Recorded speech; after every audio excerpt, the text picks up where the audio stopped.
Thank you for checking out this week's episode of the Weekly Grind podcast. We are on episode number 4 this week. We will be talking about decks that were taking place in the BlizzCon qualifier, and we will just go over real quick the players that are moving on to BlizzCon this week.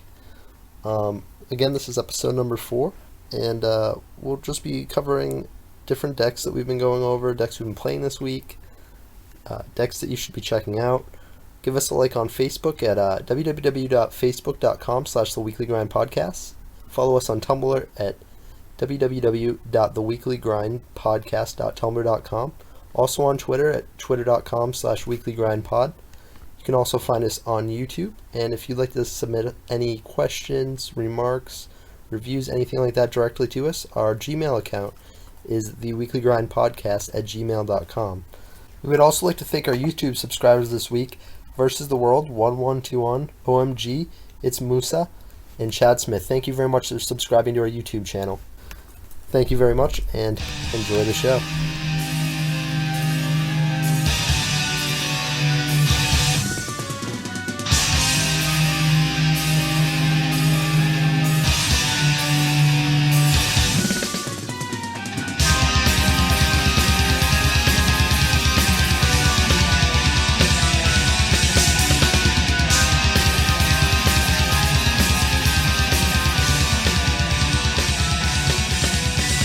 Hi, thank you for checking out this week's episode of the Weekly Grind podcast. As always, I am your host, Josh, with my BattleNet name, SpiritBomb. I am also accompanied by 2 others. Hi there, my name is Dave. My Battle.net tag is WingsofWax. I have some kid with me here right now. Some kid. My name's Paul, and my Battle.net name is Ricecakes. Alright, so let's keep moving on here. What has been your favorite class of the week this week? Let's start with Paul. I've been basically only really playing the Freeze Mage deck, and it has its ups and downs. It kind of loses to Hunter, like, really easily. I mean, it has at least a fighting chance against Hunter, but it auto loses to Warrior. Yeah, I haven't really played against a lot of Warriors. I think I played against one. I don't even remember how that went.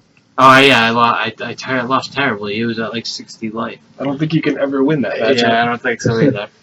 Yeah. How about you, Dave? What's been your favorite class this week? At first it was Control Warrior, and then after like 2 days of playing it, I was losing terribly, and then I decided to switch over to Miracle Rogue, and Miracle Rogue has been working out so much better for me. I've been playing that for like 4 or 5 days now, and it's a ton of fun.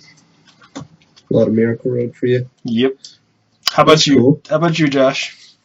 This week I've actually been playing a lot of, just like last week, a lot of Warlock. I've been playing a lot of Zoo. I've kind of just been shifting. I'm actually on vacation right now, and I've been going to the airport, and I just want to play a fast deck, really just before I disconnect. So it's been a lot of Zoo. I've played Warlock. I've been playing, Hemlock when I have the time.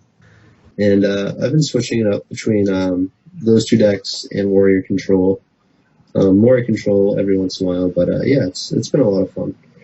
So yeah, moving on to the next thing, I just wanted to recap real quick. We were talking about BlizzCon news Blizzard news, and moving on to for BlizzCon for the North American tournament is Atari, D2, Strifecrow, and Firebat. So congratulations, guys. Very nice. Good luck with your chance at the championship at BlizzCon. And I hope it all goes well. All right, and moving on to our next segment, we have tournament coverage, which we'll just really be talking about the BlizzCon qualifier. Did you guys catch any of the BlizzCon qualifier? I caught like the ending of Strifecrow versus Stunner. Yeah, that was a really good match. That's actually the one I really want to talk about. I heard a lot of people saying if you're going to check out any match, check out that one. And I did, and it was a really good one. Strifecrow got down to 6 life and still came back to beat him. And that's pretty miraculous, I'd say, on its own. Stunner apparently could have gotten him to 2 life, but that was the furthest he could get him, and then all of a sudden Strifecrow just started making the comeback. Yeah, that was a really, really good match. That was fun to watch. I caught a lot of it myself. How about you, Paul? You only really caught what we watched, right? Yeah, it was. We watched a lot of I watched a lot of matches. I can't really think of like any specifics. I know Yeah. Jab was playing. Jab's really good to watch too. He started streaming recently. Yeah, he was playing like Zoo or something. That doesn't surprise me. All he plays is like Zoo and Hunter. Yeah. So I didn't really. that, Time to Time is really good too. that was definitely a lot of fun to watch. Definitely some good games. Probably the best setup they've had for it thus far as tournaments go. And yeah, it was a lot of fun to watch. I think they were all guaranteed at least $5,000 too, just for qualifying. So I didn't know congrats to that. them. That's pretty cool. awesome. Yeah. But that was really fun to watch. Really cool. And if you haven't checked it out, you can probably check it out on YouTube. I know that they've been doing Twitch streams where they just do the recast of it, and you can catch it on there too. I don't know if they're still doing it, but if not, check it out on YouTube. Maybe search your favorite player and just type in BlizzCon qualifier. That was on the BlizzCon qualifier, and I'm sure you can find some good matches on there. There was a lot of good players. It was really fun to watch. All right, and moving on to the next segment, we have the weekly grind, which we basically just talk about the decks we've been grinding, what rank we're at, and start off. Dave, what rank are you at right now? I'm currently rank 5. I haven't really been able to put a lot of time into it lately, or just haven't had the motivation since I put in that huge grind to get top 100 on both EU and NA for last season. But rank 5 is still pretty good for right now. That's on NA. On EU, I think I'm rank 8, so I haven't obviously put in enough time. But on NA, I started out grinding with Control Warrior since I finally just got Gromosh. But I only did that for about a day to maybe 2 days, and then I decided that it just wasn't performing well enough for me, so I switched over to Miracle Rogue just because I wanted to keep drawing all the cards in the world and, ending the game with my entire deck drawn, basically. Yeah, Miracle's a lot of fun to play. Definitely is. How about you, Paul? What rank are you at? What deck have you been grinding? I've been like all over the rank 9, like all week. I've just been playing Freeze Mage. I'm not like an expert with it. I'm just learning it, but it's pretty sweet. I mean, I've made a lot of misplays, and I've actually started beating Hunters, which Flare is really like impossible to beat if they kill you. If like they can just pop the ice block and then kill you. Yeah. So. I mean, I've destroyed like Zoo, like the deck's like best matchup is Zoo. Yeah. So you just like smash it, and then Shaman, same thing. You just smash them; they can't like really do anything against you. As long as you have double Flame Strike against Shaman, I feel like you're fine. Blizzard's really good against them too. True, but you do need to take out like the Feral Spirits is a big thing. Oh well, I mean Blood Mage Thanos plus. Oh, true. Blizzard. Blizzard is usually board clearing, and I really like Archmage Antonidas. He's really cool. Also, fun card. You can just like play him and then Frost Nova and then get a Fireball, and then you don't really care if he dies after that. Part of the struggle behind Freeze Mage, though, is that all of your matchups go extremely long. Yeah, so that's why it's like hard to level with it. I think it's more of the competitive, like if you're gonna face your friends and be that guy that no one likes, play that deck. That deck's not fun to play against. Or if you start getting to like rank 5 and up, it seems like a good deck to be playing. Yeah. Because like you'll win most of your matchups as long as you don't run into Warrior. I don't think I've really played against Paladin. I don't really know how that matchup goes. It goes okay. You definitely need the Alexstrasza just like you do in like every matchup though, but it goes alright. Like they do have heals. You don't need Alexstrasza against Handlock. That matchup is actually really good. Yeah, that is one of the only matchups you don't need Alexstrasza. Yeah, that's a really good matchup. Like Handlock. But, all right. Well, the rank I'm at right now, I'm at rank 8, and what have I been grinding? I have been grinding a lot of Zoo.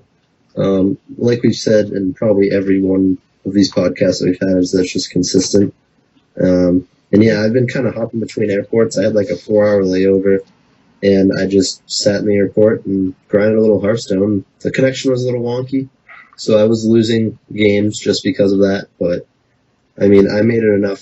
I did good enough that I at least went up from rank 9 to rank 8. So I'm going to try and work on it once I get back more, see if I can go up the rank ladder a little bit more.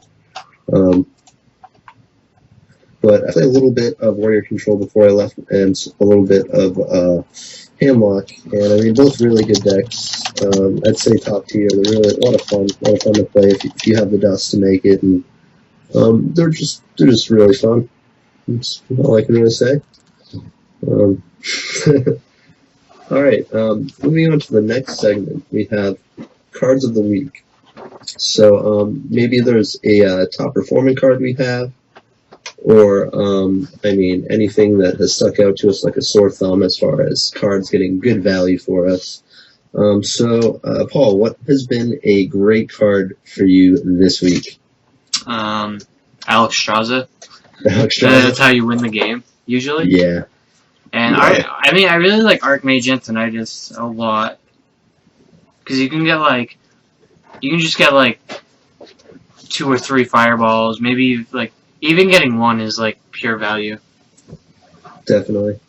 All right, Dave, how about you? My favorite card this week has probably been Shade of Naxxramas.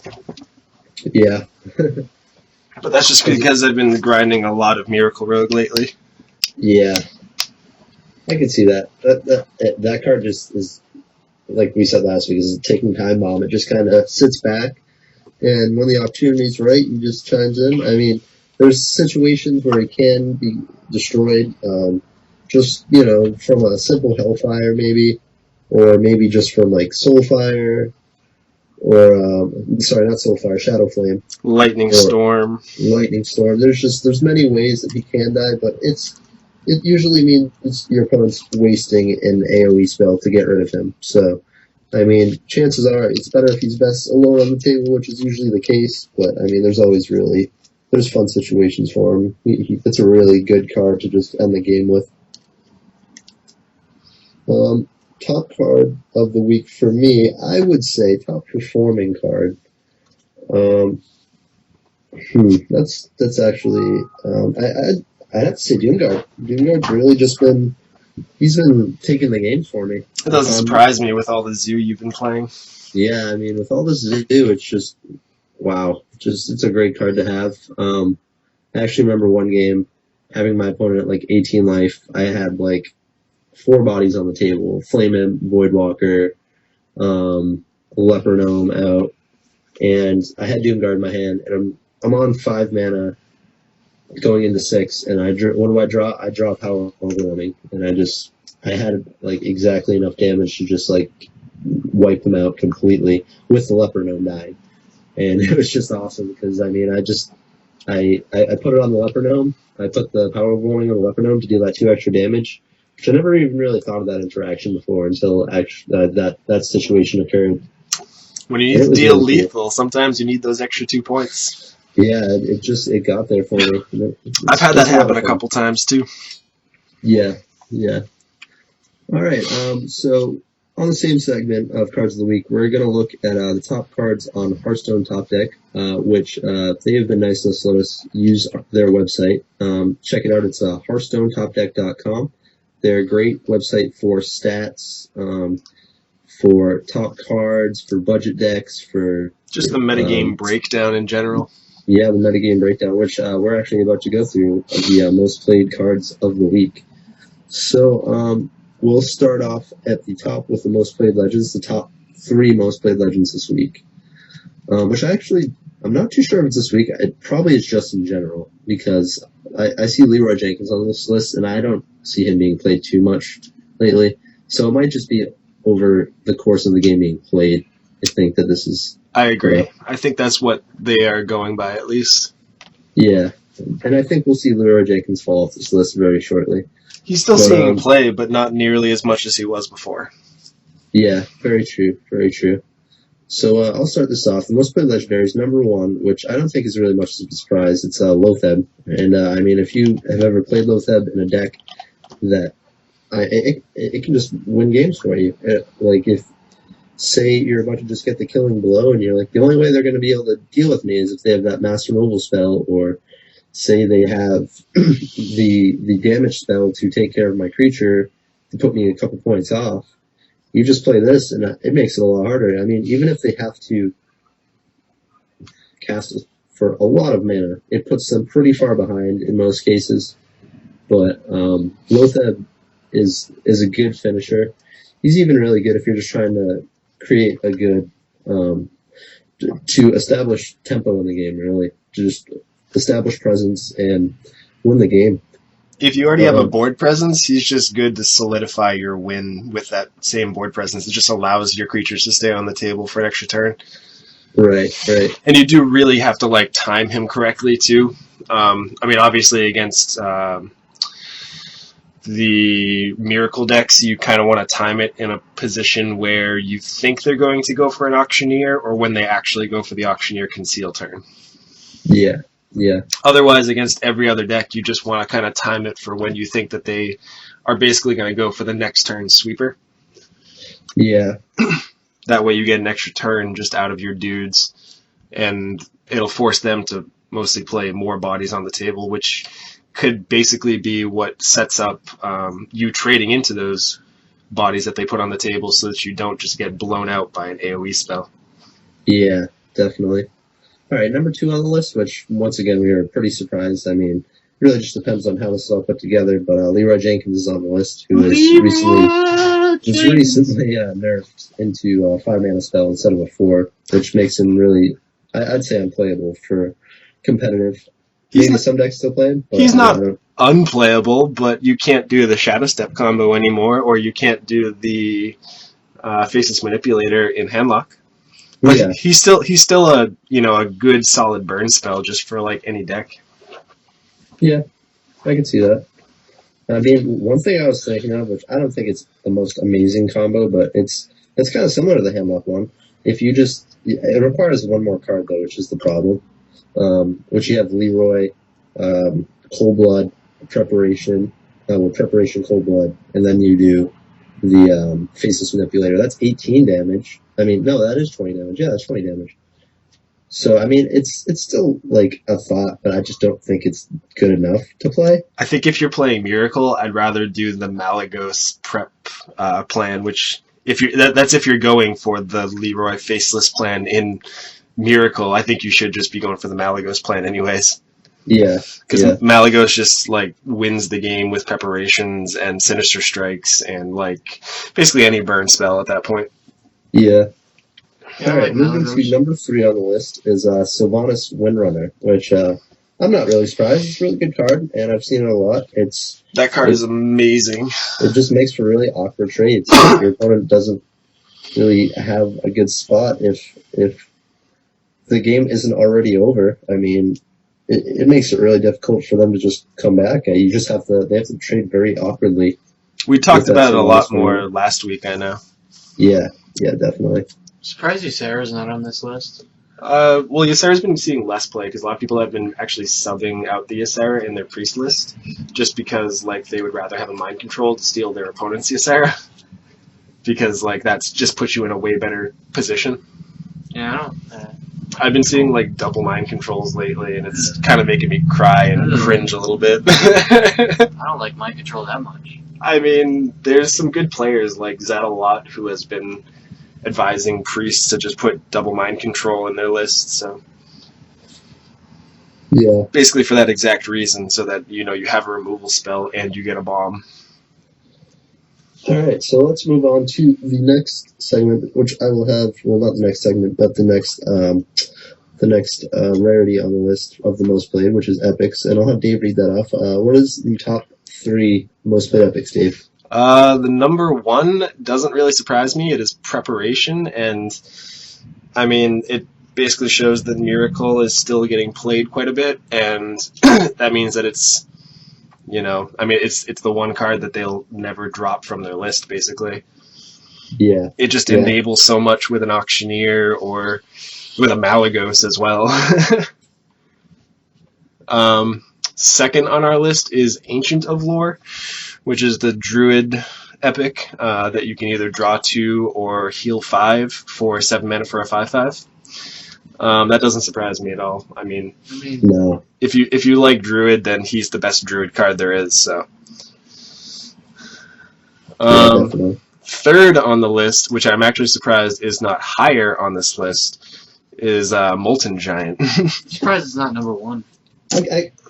I can't really agree with either of you because I mean Hemlock's been out of play for a while. I mean, True. So now that it's making its mark now, like that we see Leroy number 2 on the list, I think it makes sense why Molten Giant is starting to creep up more because Hemlock is getting bigger again. Well, I mean, Mage plays some Giants too. Some of them do. Some. Does it play Molten Giant though? Doesn't it just play Mountain? Does it play Molten Giant? It plays both. Plays both. I didn't- If you played the Giants list, then you play both Giants. I see. You play both good Giants. I see. Yeah, you have to shoot I mean, Sea Giants aren't terrible. Yeah, Sea Giant is fine if you're actually playing like a creature-based plan. Shaman? Yeah, exactly. Shaman it's fine with it. Sea Giant is fine in Shaman, yes. I've seen a lot of Sea Giant with against Shaman players lately. Yeah, I mean, Luke was talking about that mostly last week, but I've been seeing Shaman decks incorporating the Sea Giants quite a bit more too. It's funny because like I bought them a while ago because I'm like I'll just have all the Giants, and then I'm like, man, why did I buy these? Like they don't even really see any play, and now they're finally starting to emerge. I'm like, You had to maybe. buy them. Not I all of had us can one, crack I had them the from other. packs. I just wanted to play set. Yeah, I think I actually I cracked them from packs before I even got the Moltens or the Mountains actually. Yeah, Which is sad because I wanted the Moltens and the Mountains for the longest time because I couldn't play Handlock, and then like a month ago I finally got the last one I needed. yeah. And now I've been playing the deck, but then I've been sitting across from Hunters and crying basically. All right. Well, moving on to the next one, which I'll Paul read off. We have the most played rares. So Paul, you want to kick this one off? Yeah, number 1. Remember on the first podcast we did what I said? What was his love affair? Sludge Belcher was not on that top list. But now it is. Yeah, now he is number 1. And I think all the other ones look the same. I think Defender of Argus at 2, Azure Drake at 3, SI7 Agent at 4, and Auctioneer at number 5. Yeah, it doesn't look like it's changed very much. I mean, Besides the Sludge Belcher. yeah. So literally you just named off all the Miracle cards except for Defender of Argus. So there's 4 out of the 5 rares Well, I mean, Sludge. are Miracle cards. Well, I mean, 3 of those cards are neutrals. Actually, True. 4 of those cards are neutrals. True. Yeah. All right. Well, let's move on. We're going to move on to the metagame breakdown by class. And it actually looks like it's shifted a fair amount. I'd say the bottom 2 is still pretty much the same. But all right, to start it off, the top Actually, class. I think the bottom 2 actually switched. Oh, did Yeah, they? Paladin Oh, yeah, wasn't right. that high before. But we'll get to that in a second. All right, so the top one we have for the class is Warlock is at 17%. Hunter, number 2, is at 17% as well. So I guess they're both tied. Actually, the top 3 are tied. Yep. Yeah. Rogue is also at 17%. So Warlock, Hunter, and Rogue are all at 17%. Fourth on the list is Druid at 14%. Fifth is Shaman at 9%. Sixth is Warrior at 8%. Priest is at 7%, number 7 on the list as well. Eighth on the list is Paladin at 7%, which is tied with Priest. And last on the list is Mage at 3%. So, I mean, I guess if you want to have the surprise deck, like Paul was saying, the deck that all your friends don't like is the Mage deck because it's the least expected of them. Really expensive, 3%. though. Yeah, it is very expensive. Yeah. Not nearly as expensive as the Control Warrior, but Yeah, it's up there. Do you guys find this list surprising at all? I mean, I don't really find it that surprising. Which, the Freeze Mage? No, just No, like the way that the metagame Oh. breakdown turned out. I don't know. find that surprising. I don't see that many rogues, so I don't know why. I'm kind of skeptical why that's 70%. I have to don't really see agree. them. I don't see them. I never play them. I see a lot more shamans. I see a lot more Warlock, Hunter, and probably Priest lately have been like the top 3 that I've seen lately. And Shaman's probably just underneath those those 3 that I just I don't mentioned. see rogues. Rogue I get just as often probably as like Warriors, it feels like. Yeah. I mean, Very all true. the people that are legend that you don't play probably play rogue. Yeah. That's true. All right, moving on to the next part of it. We're going to move on to the metagame breakdown by type. Now, Dave, do you want to take this one over? Let's see here. So for this week, we have aggro decks at 11%, which I feel like is actually kind of small. It definitely went down. Yeah, it definitely did. Mid-range decks are at 41%, which is about what it's been at. It's pretty close to what it's been I think like. it was a little lower before, like 37. True. I think most of the aggro plays have shifted more to the mid-range plan. Control is at 32%, which is probably pretty stable, and I mean, there's a lot more control lists that people have been playing lately with Handlock, Freeze Mage, Warrior Control. There's Pally control lists. I mean, there's just a lot of control lists out there.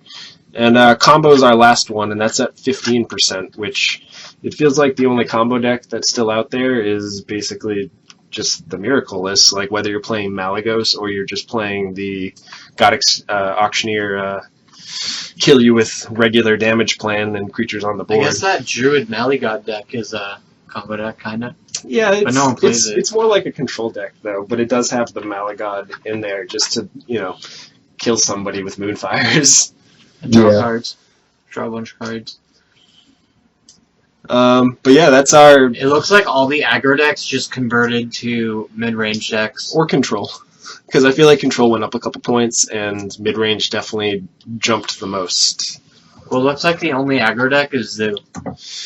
And Yeah. all the hunters are just like mid-rangey. There's actually been some mage aggro decks that have been kind of running around, but I feel like they've been less popular because I never play them unless I'm playing them. because people are picking up, I think, on Control Warrior and Freeze Mage, and I don't know, I've been seeing Pallies every once in a while, but not really that often. I think I've been seeing more Mage than Pally on Ladder. Interesting. All right, well, moving on to the next part of our Cards of the Week segment. We're going to go over 2 decks that we've created, and then we're going to go over a couple of decks that were in the BlizzCon qualifier. So to start off, do you guys want to talk about the deck that you guys created, the Warrior deck? I actually didn't create this list, but I wanted to just mention it as our deck of the week. It was made by a streamer called Razor, R-A-Z-O-R, and it's called Math Warrior, and basically, like, its game plan is to deal you 30 plus damage in one turn. And it just kind of sets up the turns to try to get to that point. He's got a couple of videos right now that showcase like him basically dealing like 48 points of damage in one turn. He's got a couple of pictures actually up in this link. This link will also be posted on our Facebook, just so you know. The deck list is also included, and he also includes an instructional guide basically to play the deck. So if you're interested in trying to play and build this deck, then you will have what you need located on our Facebook page. All right, so what's on the deck list?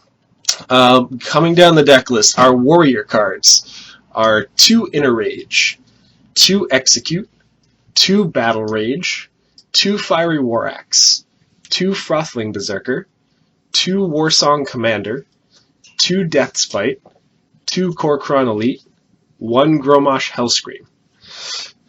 And then next on our list is our neutral cards, and that is 2 Amani Berserker, 2 Unstable Ghoul, 2 Acolyte of Pain, 2 Gnomish Inventor, 1 Lotheb, 2 Sludge Belcher, 1 Black Knight, and 1 Ragnaros the Firelord.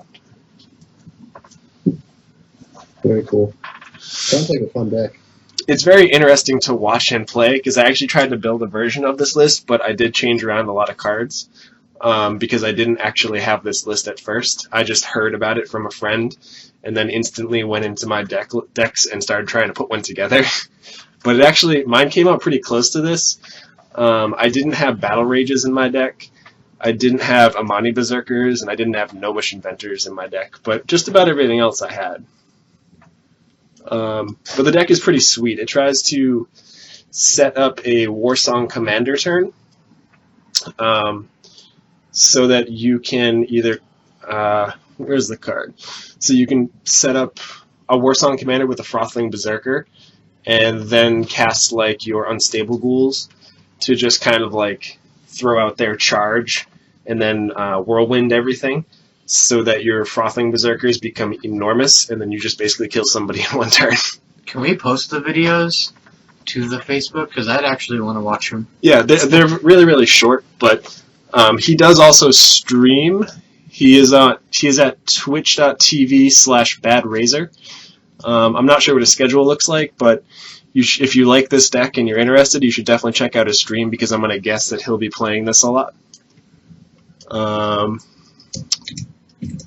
The deck was a lot of fun, though. He's actually got a picture right here of two Frothling Berserkers that are both 22 ones. Both of them are, and he's attacking his warrior opponent for 44 damage. Wow. Yeah. That's awesome. But he's got like a small playstyle guide, basically, if you want to learn how to play this tempo combo-ish deck. Very cool. All right, well, moving on to the next deck. This is a deck that Paul said he's been playing very frequently, and he's been having a lot of fun with it. It's different from the deck we submitted last week. Do you guys have it uploaded over there? No. You have the list. No? All right, I'll go down the list over here. So on Paul's Freeze Mage list, there is 2 Ice Lances, 2 Frostbolts, 1 Blood Mage Thanos, 2 Doomsayers, 2 Mad Scientists, 2 Arcane Intellects, 2 Frost Novas, 2 Ice Barriers, 2 Ice Blocks, 2 Acolyte of Pain, 2 Cone of Cold, 2 Fireball, 1 Polymorph, 2 Blizzards, 2 Flame Strikes, 1 Archmage Antonitis, and 1 Alexstrasza. So, Paul, what's really been doing it for you this week with this deck? After watching the BlizzCon qualifier, like Tides of Time was playing a deck like this, and I tried to mimic his list, but I couldn't remember it all, and then Polymorph was just kind of a filler, and it's actually been working out real well, because it hits it gives you kind of a chance against Hunter. I mean, Hunter's a pain in the neck, because Flare is just, it can just end kill you. You have to try to play around Flare, which is easier said than done. Yeah, I've actually, the last 2 times I played Hunter, I beat them. But it's not that easy. With you kind of try to bait the Flare with your Ice Barriers. And and then I haven't lost to Shamans at all, even though they have an easy way to deal with Doomsayer. Doesn't they still can't do anything about Flame Strike. Flame Strikes. Yeah, Flame Strikes and Blizzards. And same with Priest. They can't they get value off their death rattle dudes, and if you kill everything, they get no death rattle value. They've also been cutting their what's the 6 mana deal 5 gain 5? I forget what it's called. 6 mana deal 5. The priest card. Oh, Holy Fire. They've also been cutting those from their list. If they do play it, they only play 1 nowadays, which helps actually against Freeze Mage if Freeze Mage gets popular. But that's their only way to really gain a substantial amount of life other than their hero ability. I don't think that deck will ever get popular because it's not really I don't know. You have to kind of be the type of person to play that deck. It's more of a combo deck than anything. Because if you Alexstrasza and you have Fireball, Frostbolt, you win. That's 15 damage. Yeah. So that's your combo. Try to get Alexstrasza on the table. 3 cards. Yeah, before you die. And hopefully you have an ice block up. Or at least an ice barrier to just protect your life total. Seems very cool.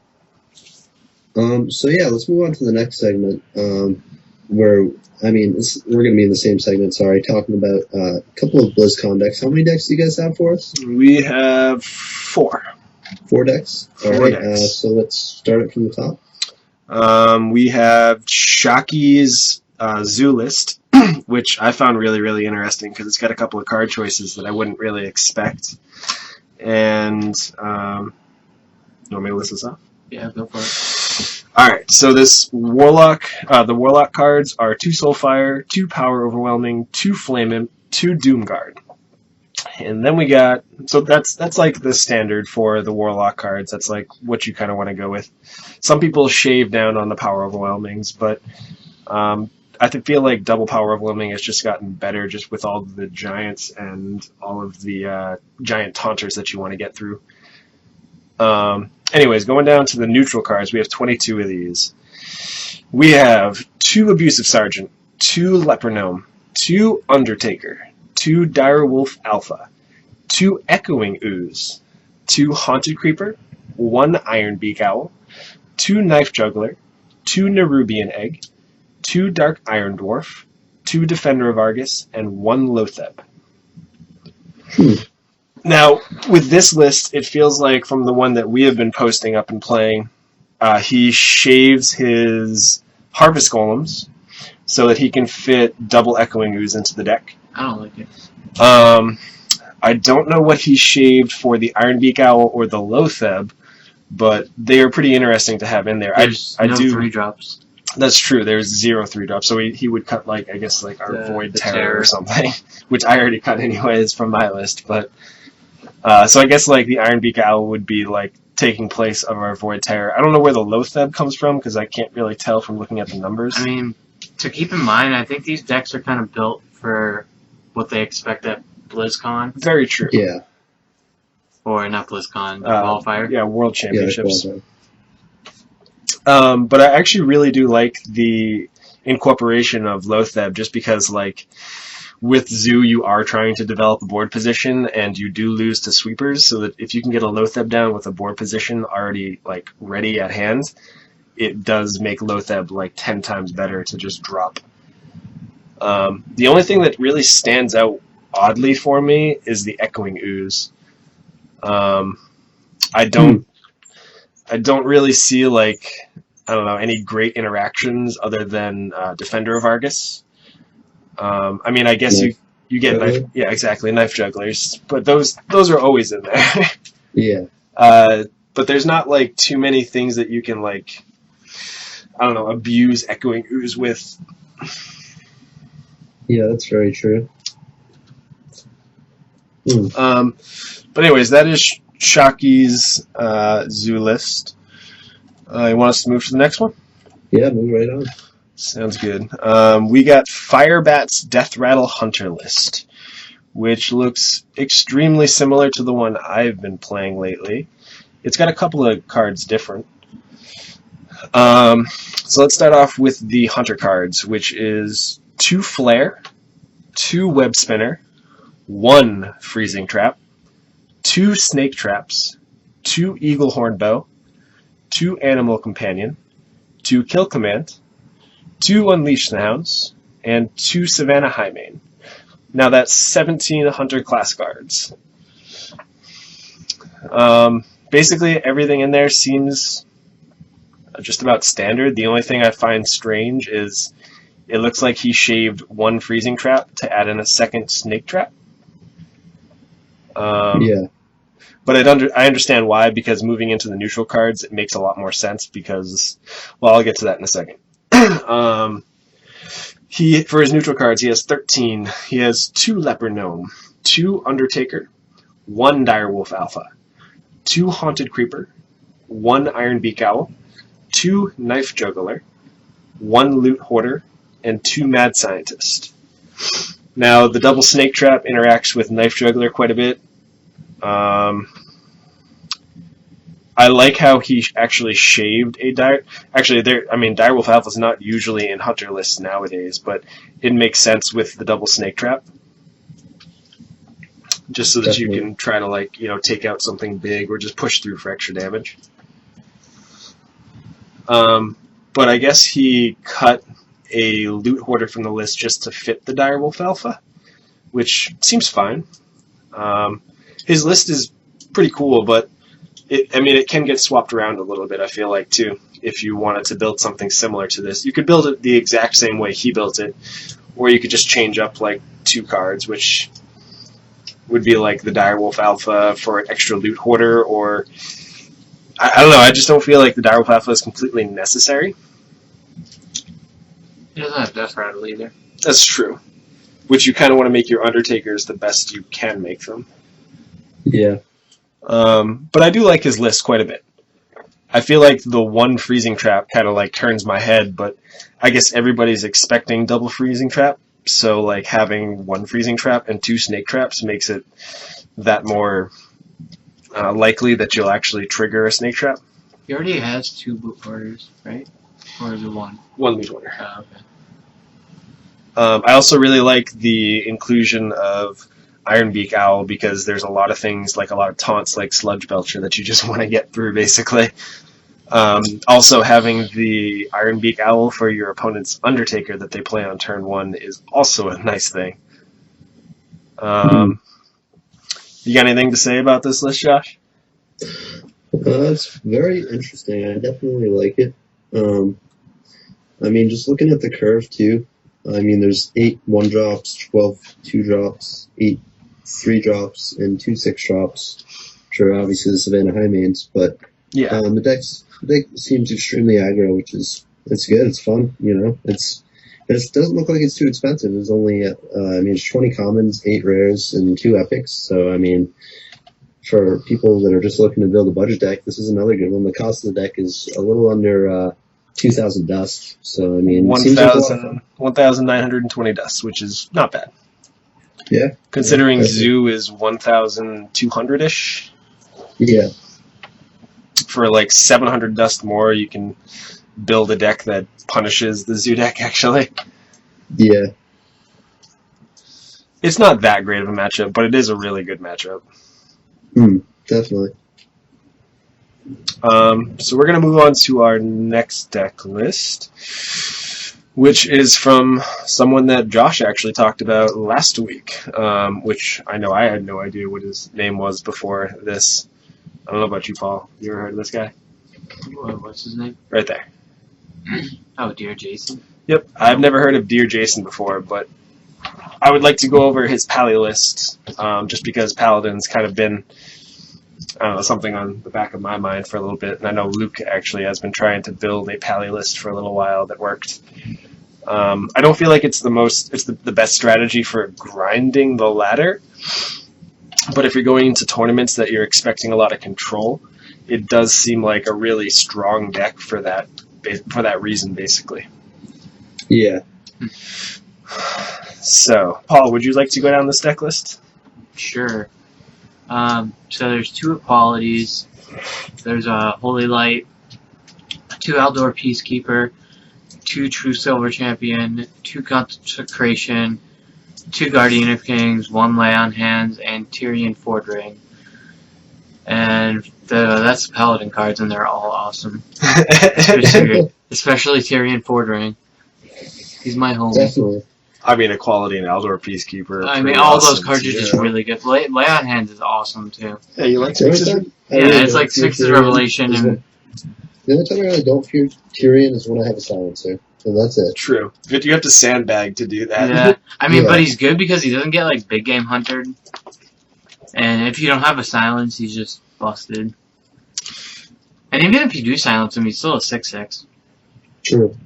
And, okay, so the neutral cards, I really actually like this card, kind of, because it's funny. This is the strange portion of the list that we're getting I mean, into. it deals with Undertakers, kind of, maybe, Okay, randomly. Go ahead. Okay, so 2 Mad Bombers, What?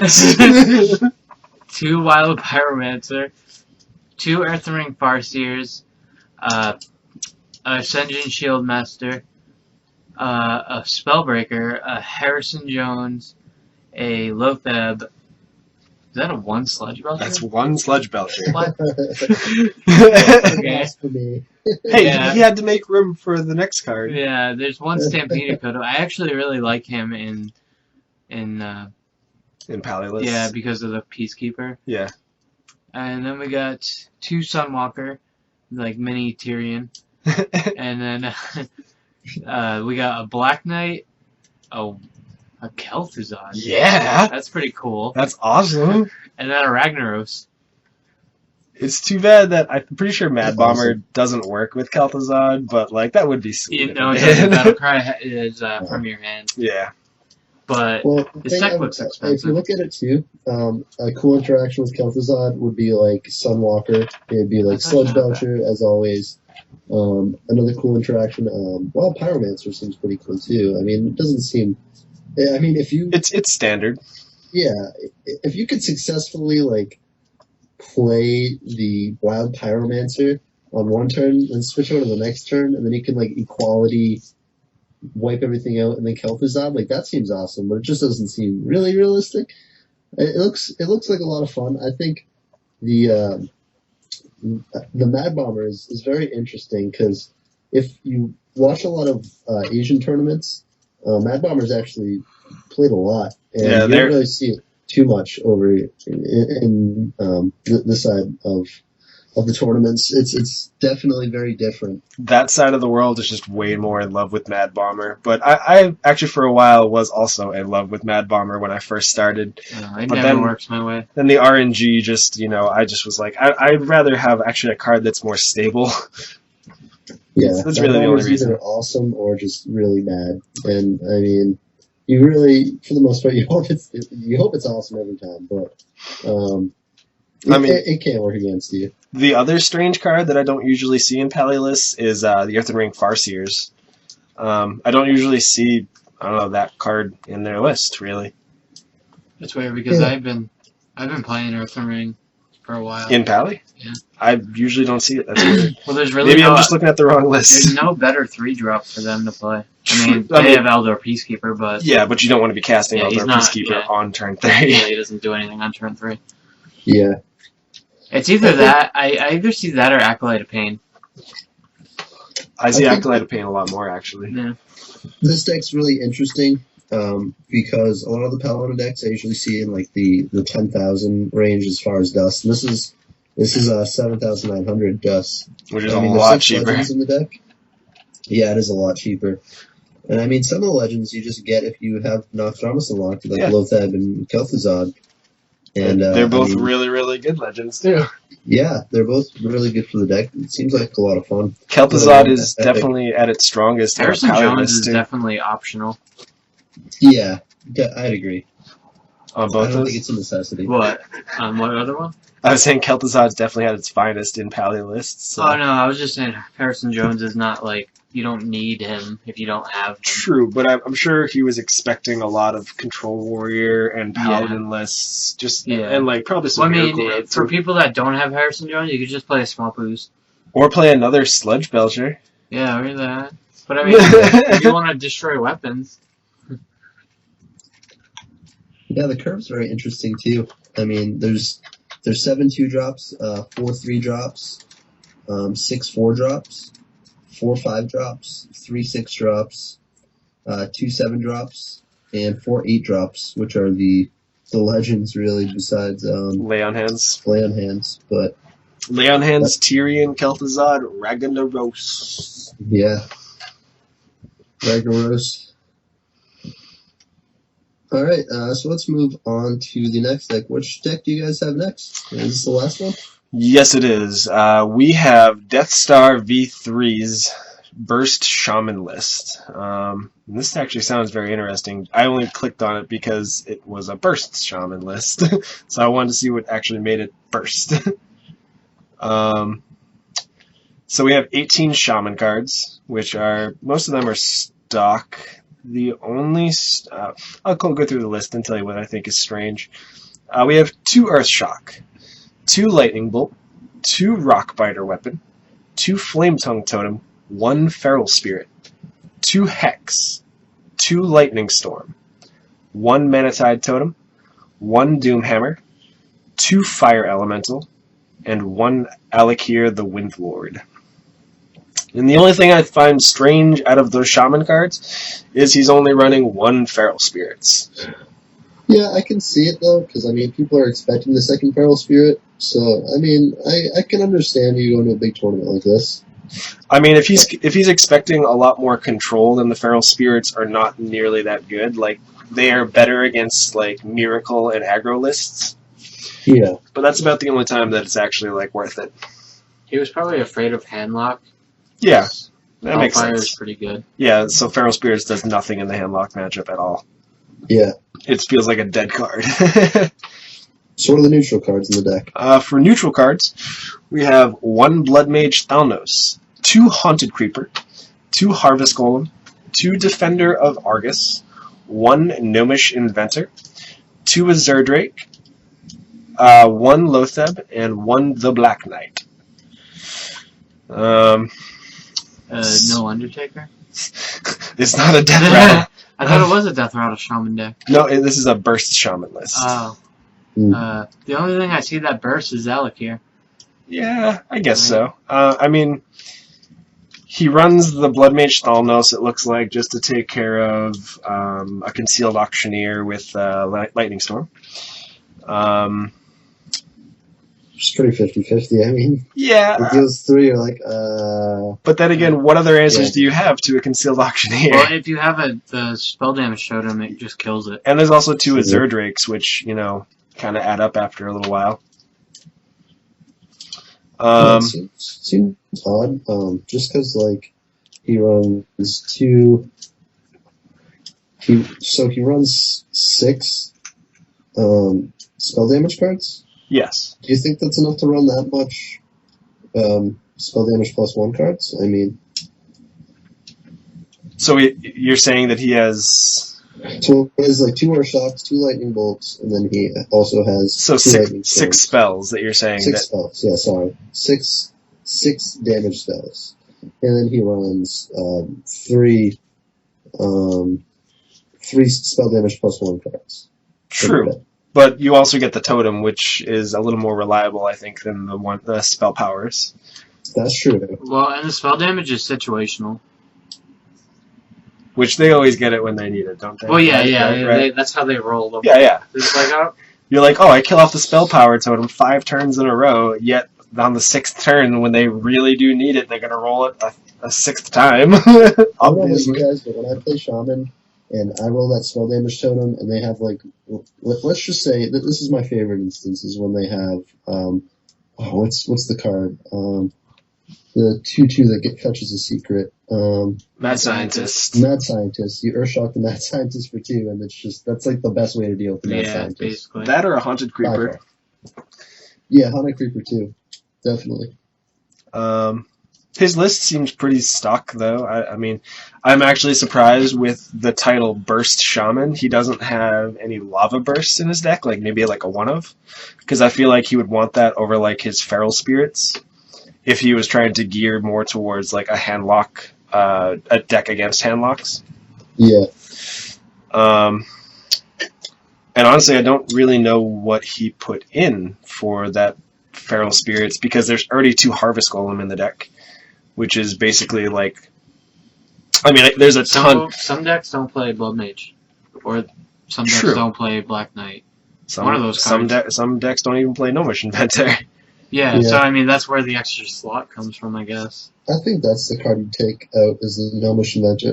I can understand why people are playing it, but It does replace itself, and it gives you an extra body that will just eat up small dudes, and it also gives you a nice Flame Tongue totem target. There's no defenders in this deck? There's 2. Oh, okay. I was gonna say, deck's awkward. This deck is not bad, though. I just expected it to be a little different, just to be called Burst Shaman, like a lava burst. Do you know? yeah. Do you know if the cost of this, does it factor in the cards that you get for free, like the neutral cards? It doesn't Yes. count those, I'm pretty sure. Well, Okay. yeah, it doesn't put them into the cost. It says, yeah, they're not factored into this list. Did you want to go over the mana cost of the list, Josh? Yeah, so there is 6 1-drops, 5 2-drops, 8 3-drops, 3 4-drops, 4 5-drops, 3 6-drops, and 1 8-drop, which is the Alakir the Windlord. Yep. But yeah, it looks like it's a pretty cool deck. There's 4 legends in the deck. which one of them Rex. you get with Noxramas, so 3 if you already have the Noxramas quarters unlocked, and it doesn't seem that expensive. I mean, you have like 8 rares you have to buy after that.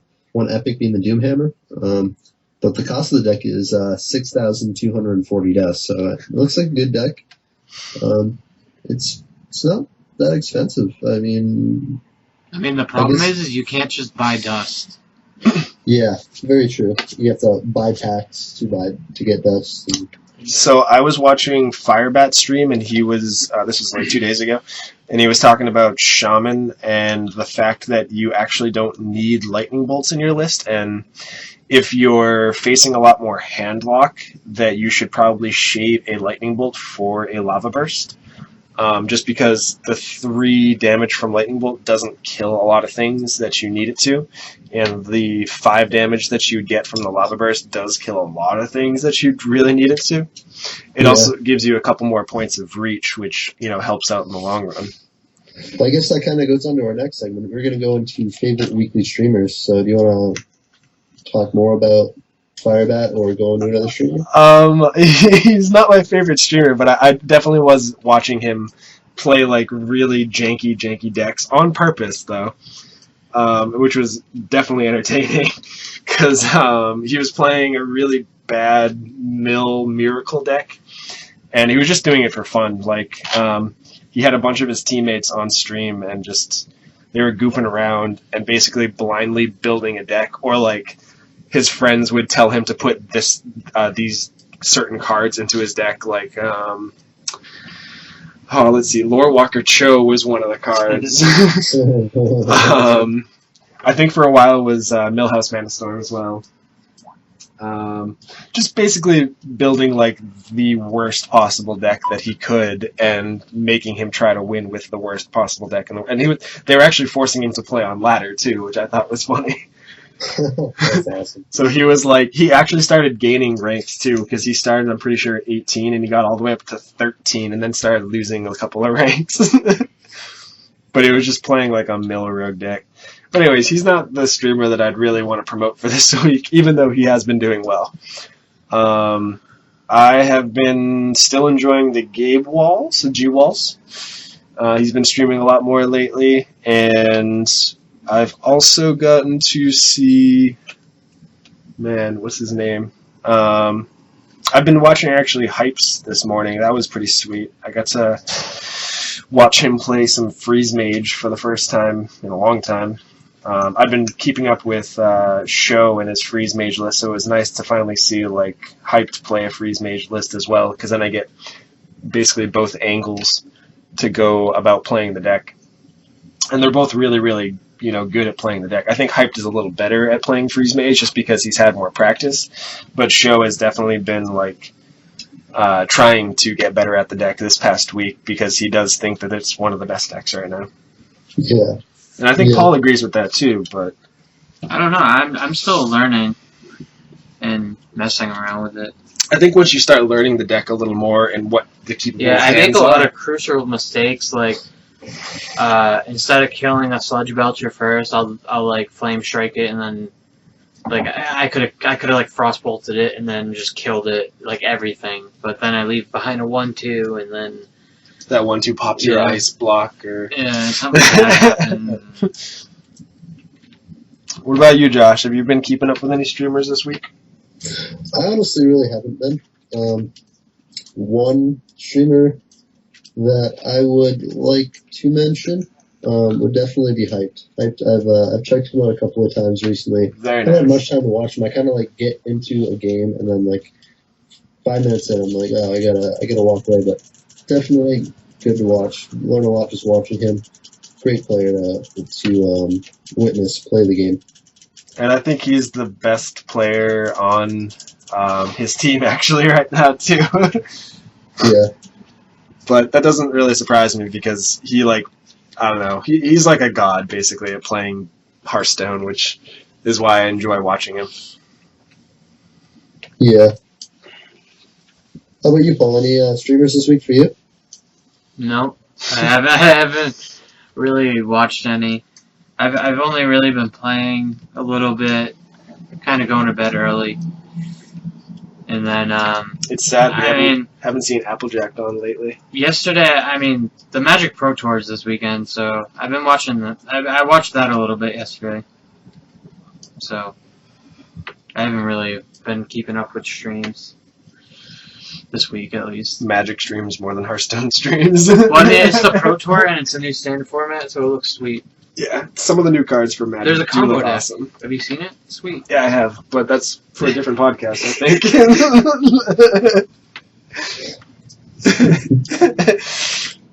Anyways,